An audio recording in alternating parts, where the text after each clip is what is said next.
on a random. Coming up on this week's episode of Hip Hop Now podcast, Royce the 5'9" and Lupe Fiasco do battle. Kanye West held a listening party for his new album Donda, but didn't drop it at midnight Friday. And a 1996 diss record by Nas just surfaced, and he's dissing Tupac. Let's do it. Let's get right to the business. Read these headlines. This album must be gone. This album must be gone. Classic album. Come to Hip Hop Podcast.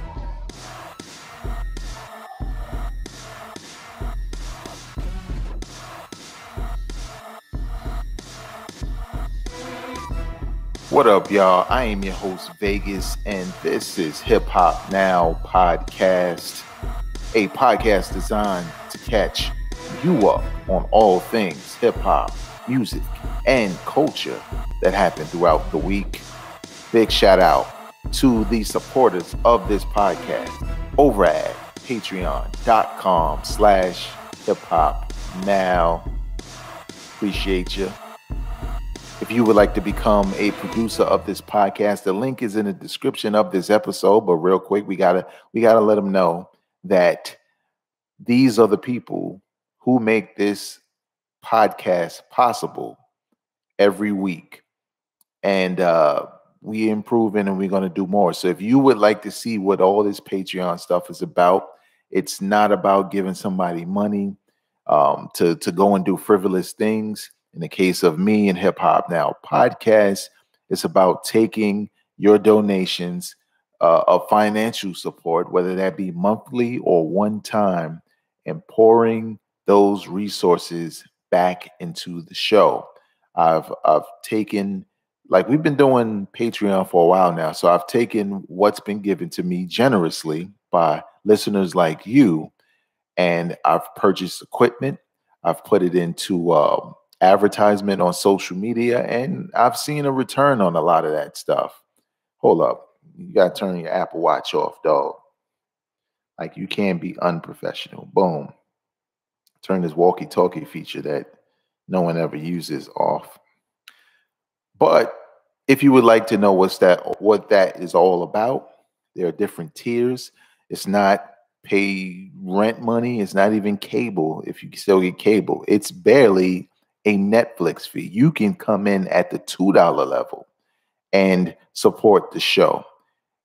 Any contribution is a contribution to this podcast. So visit patreon.com/hiphopnow, and I'll put it to work and bring you more and more content. Big shout out to the new listeners, those people who are coming by for the first time, whether you're watching on YouTube, on the B-Roll Network, or you're listening on your favorite podcasting app. Welcome to Hip Hop Now podcast, where I talk hip hop news for the week and I give you my perspectives.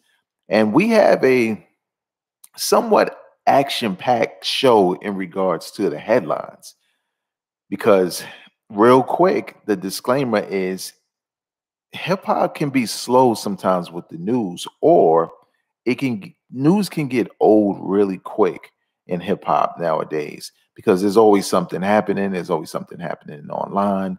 We have access to each other, to our favorite artists more than ever. So everything picks up. It doesn't matter if you're talking about a new artist or older artists. And it's sometimes some weeks is really good and a brother going forever. And then some weeks is like, wow, it's kind of light. But this week we got something special, as you heard in the intro. So big shout out to hiphopdx.com, allhiphop.com, XXLmagazine.com, the source magazine.com. Right. Yeah, they got a website. They do stuff. Right. Real low key. I applied for a job at the source, and I went and looked. This was a while back. This was like years ago. This is when I was trying to apply, after the glory days, basically. And they have a website. And I was like, wow, they have 5 people on their staff. Really, 5 people. Nothing's wrong. They still doing what they do, but so far from the glory days of the Source magazine being the number one source for hip hop news, because I'm the source now. Let's get right into the business. Ice-T says he credits Scarface with inspiring his potential solo album, brand new solo album, entitled Grown Man. Well, no, not entitled, but basically Grown Man Raps. I just fudged that whole thing. But let's see what he had to say. This is what he had to say. You never say never, he said. This is on hiphopdx.com. This is Ice-T talking about the possibility of another solo rap record, and that he credited Scarface for inspiring him to rap again. And I quote, "You never say never. It's just a matter of the right things happening, because I want to do one with Scarface. Scarface did Deeply Rooted. I love Deeply Rooted. I said, Scarface, I need you to produce me an album." And he's like, "Oh, I'll make the whole album." So that's the kind of situation that needs to happen, and the timing needs to be right. There is something about that, hearing about that, that sounds extremely, extremely interesting to me. Mainly because obviously I'm a fan of both artists, both legends in the game. But a lot of older artists sometimes, most times, I think they're starting to warm up to it, tend to like try to do what the young boys do, try to talk what they talk about, instead of just being who they are, where they are now. And I think if they did that, it would be more appealing to older and younger artists in a lot of ways, because now your content isn't competing for a younger audience. It's an alternative for them, right? They can listen to the Baby and everybody else who they like, who are younger. And if they have an interest in what you got, well, why wouldn't they listen to you too, right? Because your music would be different. And for older fans who are more familiar with these artists, why wouldn't they say, "Oh, Ice-T has an album totally produced by Scarface. What does that sound like?" I'm not saying it's going to sound good or bad. I don't know. We'd have to hear it. But I'll tell you this, Ice-T was on point when he said Scarface is Deeply Rooted is dope, because Scarface ain't miss a beat. Scarface might as well be the same age he was now, not now, the same age he was back in his prime. It still feels like he's there. He's still rapping with the same intensity. He still sounds the same for the most part. He's still like, he gives a lot of insight in his lyrics, and they thought provoking it. But Scarface music has always been that. So I'm saying, maybe I'm thinking saying more about Scarface. I just don't know what Ice-T and what he would produce. So we'll see. Speaking of hip hop artists coming together, but in a way that you pause, in a way that you wouldn't have seen it happen. That is Royce the 5'9" and Lupe Fiasco squaring off with diss records. Now, some might say, well, they seem like they're kind of cool with each other. Why would they be dissing each other? This whole situation seems weird to me anyway, because I honestly was hyped when it seemed like Royce the 5'9" was challenging. Who was he challenging? Ransom. And damn, I forget who else he was challenging. But nevertheless, Ransom was kind of the one that stood out. RJ Payne was the other one. It seemed like he was challenging him, and then it seemed like it was more like what Kendrick Lamar did with Control, right? He didn't make a song, right, dissing him. He just said on his Instagram, like, I got that bar work for any MCs out there. So that was that. But then when I thought, it was like, oh, this is a battle I want to see. Ransom, Royce, it's going to be dope. RJ Payne. But then I saw it was more so like the Control joint, like a call out to, step your bars up, push the level a little higher. Now, those people I name, they spitters anyway. So I don't know how much higher they can raise the bar.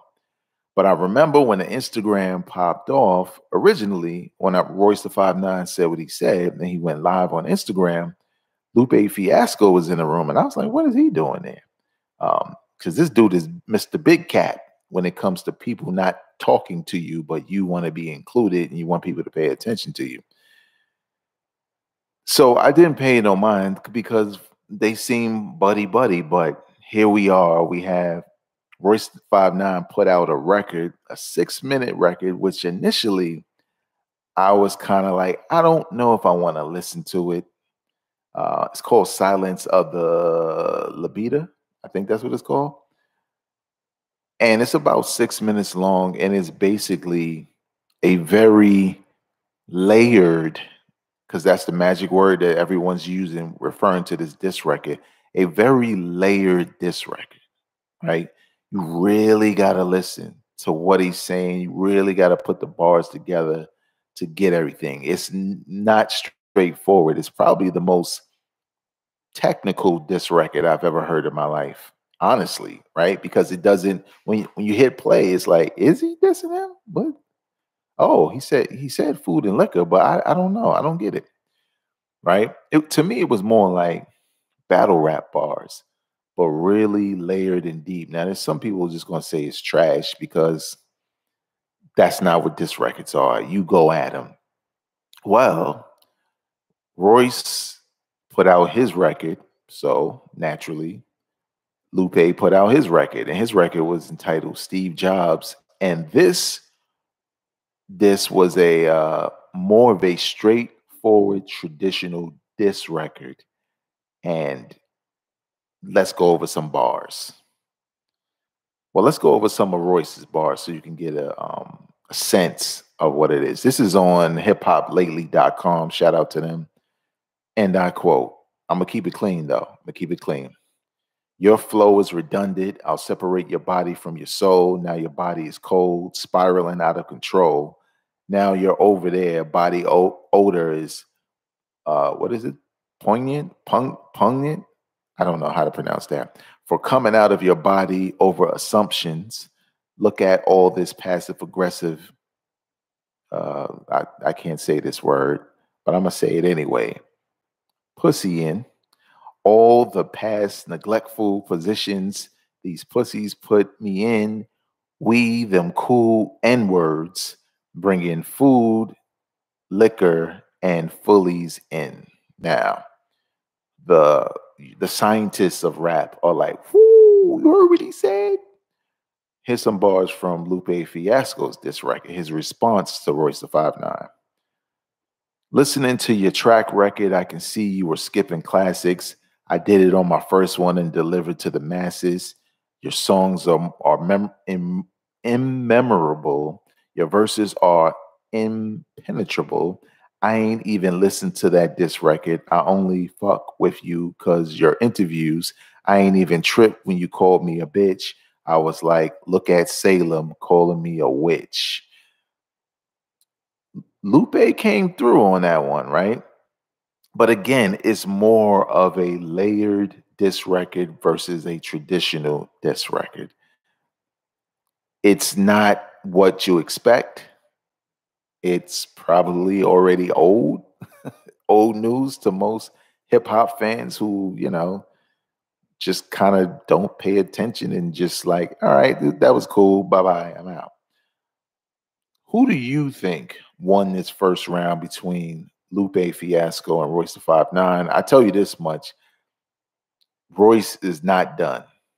He's not done. I think his approach to his diss record was like the classic setup, right? To reel you in, to eventually give you the more straightforward, more brutal raps, because Royce is really good at doing what Lupe just did, but for some reason he didn't do that on this first record. So I anticipate something better from Royce that's going to raise the bar. I anticipate Lupe anticipates something better from Royce.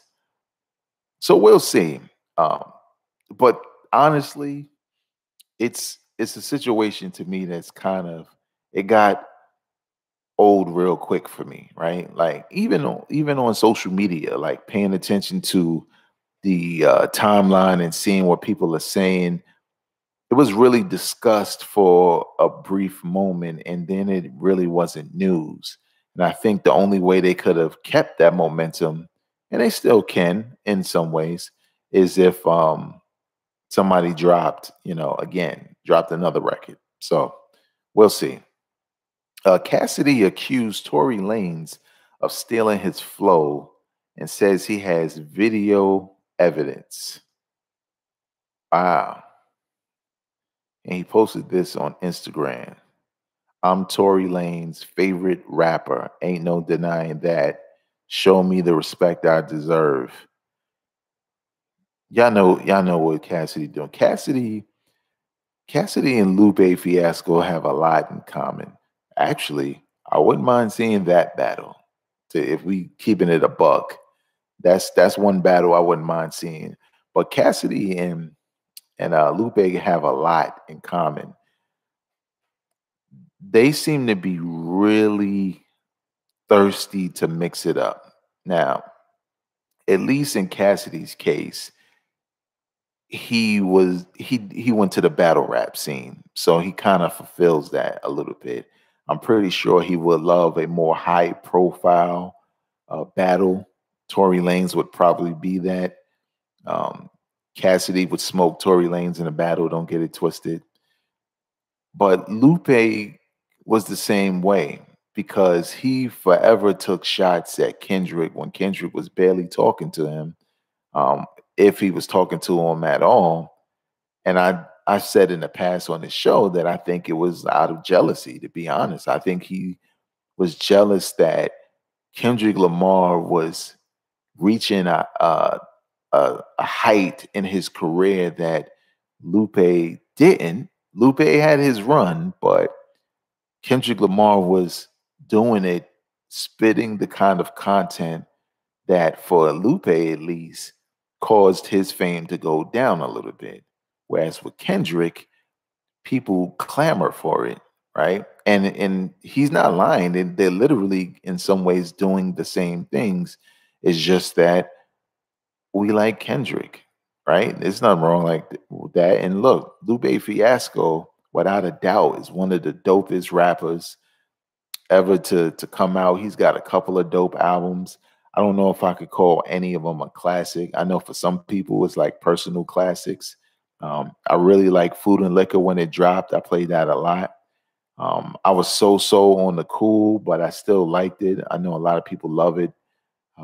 But the Cool was such a about face from Food and Liquor that I think for me personally, that's why, I kind of fell back. So in other news, Diddy or Love or P. Diddy or Puff Daddy or whatever you say, he announced a new album and a release date and the departure from the bad boy era. Now let's analyze that real quick. He's announced a new album several times in the past. So this is not news. He just never put it out.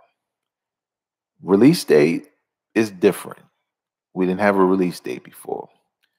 Departure from the bad boy era is kind of weird to me because I don't know what that means because the bad boy era died with the Notorious B.I.G. Let's be real. It just did. Like it was some they had some left, right? Black Rob, there was some stuff left. But there's music released on Bad Boy Records and most people don't even realize it, right? Because these artists are just out. It's not the same era that we remember. You know what I'm saying? All in the videos, dancing, come to Bad Boy Records. Like it it was, you know what I'm saying? It was to me, that's the bad boy era. Throw your rollies in the sky. Like, now it's throw your Apple Watch in the sky. But that was the bad boy era to me. So I don't know exactly what he's talking about. But the name of the album is going to be called Off the Grid. Hold up. Did he biting off of me? Nevertheless, Off the Grid Volume 1, the release date September 4th, 2021. He says, "Welcome to the love era." I really wish he would get off of that because that is not exciting at all. Now, the last time Diddy put out a project, I believe was a mixtape in 2015 for Money Make It Mitch, MMM, Triple M, whatever you want to call it, which was a decent project. Now, I mentioned this because I know there's some hip hop heads out there who are like, why are you even talking about Diddy? Like, he ain't no real rapper like that. Blah blah blah blah blah blah. Well, obviously, he has a legacy in the hip hop game, whether you like it or not. A legacy that not only ties to the commercial side of hip hop, but also to the underground side, right? I mean, he had the locks, he had and the Notorious B.I.G., Black Rob, G Dep, Sean, uh, Mace, right? And sure, trying to put a shiny suit on all of them, probably except for Sean and Black Rob, wasn't the best move. But nevertheless, it wasn't all shiny suit music, even on some of the shiny suit stuff. Mace is probably the only dude that signed that was totally different. Biggie was Biggie, Black Rob was Black Rob. The locks were the locks, but sometimes they had to wear the shiny suit, right? Sean was Sean. But it's kind of yeah, it's one of those things where the Diddy albums for me have always been a showcase of him as an executive producer. I think he's always put together albums, whether you like his bars or not, that have great beats, right? Have dope guest appearances.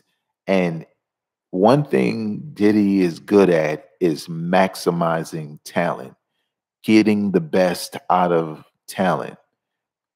I think a lot of people always go to the locks because they're the biggest example of it not working. But in every other case, for the most part, it did work musically, right? Even when he had 8 Ball and MJG, that album's dope. But I think they just didn't put a lot of push behind it. And probably those fans, traditional fans of that group, wasn't fond of them signing to Bad Boy anyway. But that album was kind of dope. So for me, that's why it piques my interest, right? Because I'm always curious about, go heavy on the R&B side, which he's done in recent years, or is he going to go back to the hip hop well? I don't know, because with this love, whatever his name is, it it scares me because I think he's going to try to do something that he feels is new and it's not.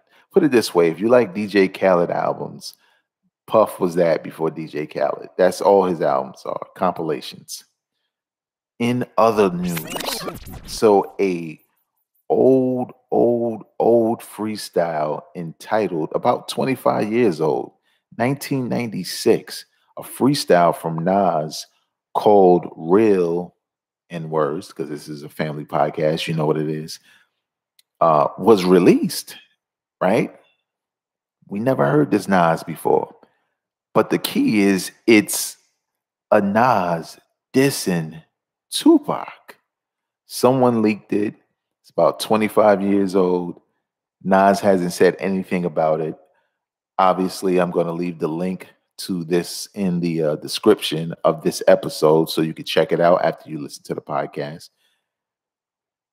Here are some of the lyrics from this freestyle for Nas dissing Tupac, and I quote: "From tube socks and Tims to blue rocks and Benz, who got the ends, the type of N-word Tupac pretends, to all the N-words who shine, guess who got revenge?"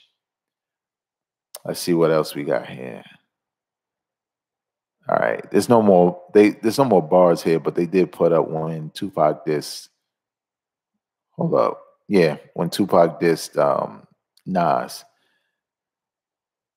I'm gonna tell you like this. My thoughts on it it should have stayed buried and hidden, right? It's for one, right?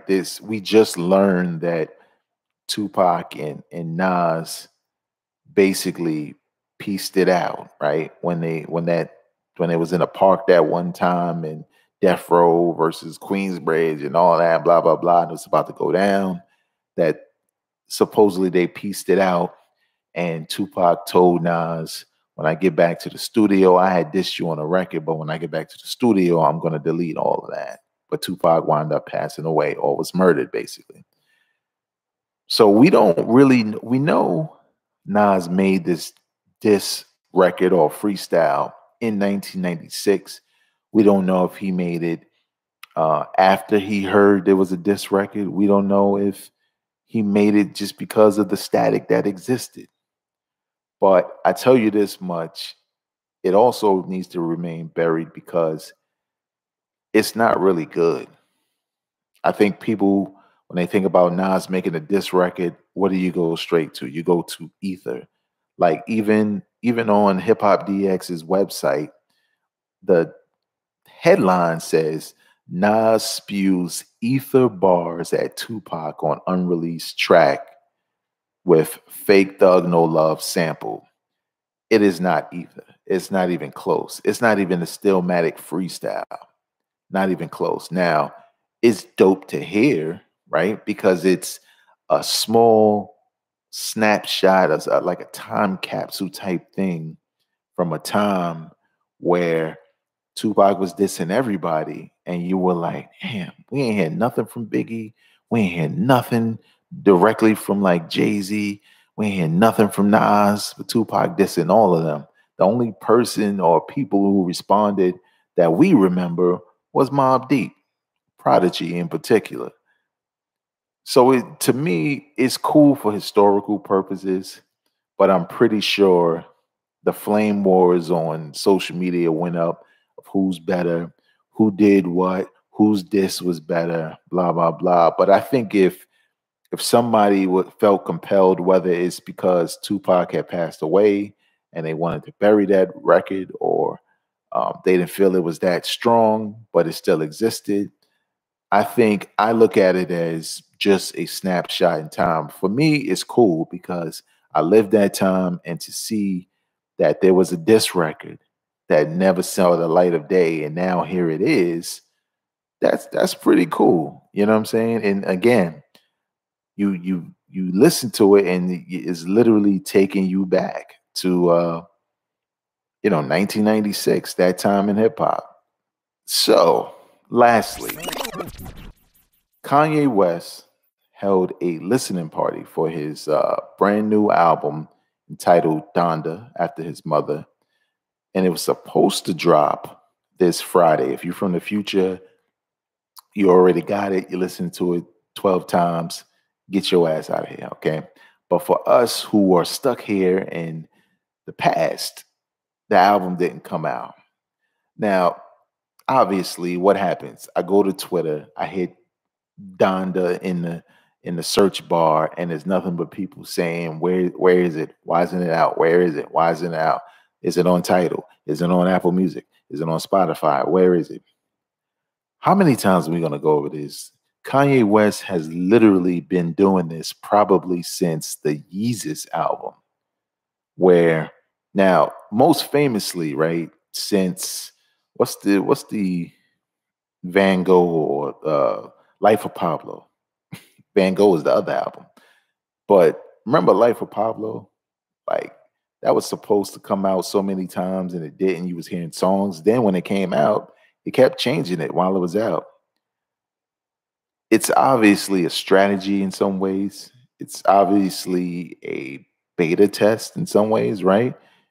Like, he's watching reactions, maybe things that he had in the music. He's not seeing the reaction, or maybe he's hearing them differently. He held this in Atlanta. It was packed. People were there. He was standing in the middle with all red on and a stocking cap on his face, which was crazy. He even took pictures backstage with the stocking cap on his face, like Ghostface Killer from, before Ghostface took the stocking cap off his face. I'm saying this is what Kanye does. The album is going to wind up dropping sporadically. Now, we don't have no timetable of when it's going to drop. It could be out now and you're listening to this podcast. Who knows? But it's been cases where it was supposed to drop that Friday, it didn't. Then it would drop a day the next day, or a week later, or 2 weeks, or it might be 3 weeks in, and you're like, is this joint coming out? And then it just drops. We really don't have any idea. Now, I didn't attend the listening party, for one, because I don't live in Atlanta, but two, also, I didn't attend and watch online. Not because I'm not a fan of his music or I'm too big to not, watch it. I vowed years ago, because of Kanye West's graduation, to not listen to previews or snippets of albums, especially if I was anticipating them. I'll tell you why. Graduation is my personal favorite Kanye West album. Doesn't mean all the other albums are trash. It just means that's the one for me. Graduation is my favorite album.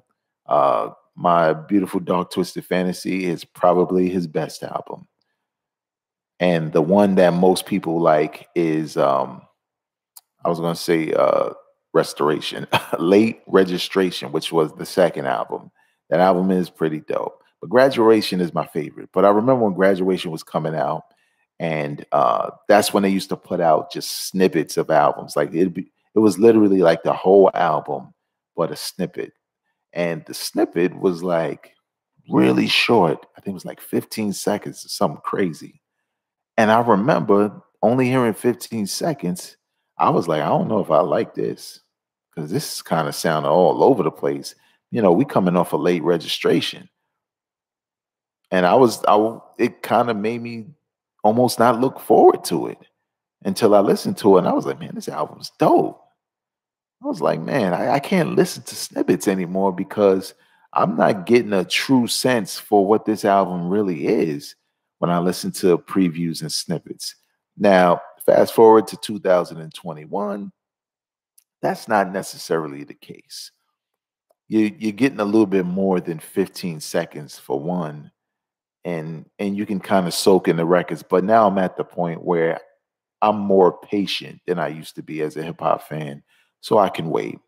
Probably one of the biggest stories out of that listening party was the fact that Jay-Z appeared on a record. And if you know, like I know, they haven't been on speaking terms or messing with each other for a couple years now.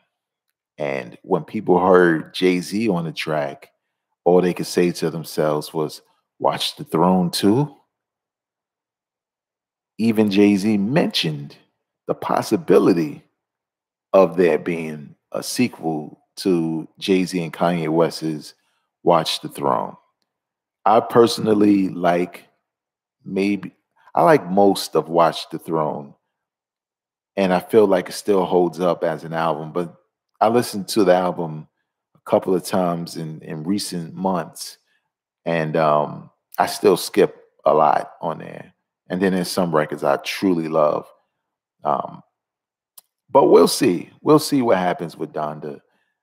It's funny how people are forgetting that they wasn't messing with Kanye West no more. It's kind of like a new president got elected and they just forgot everything.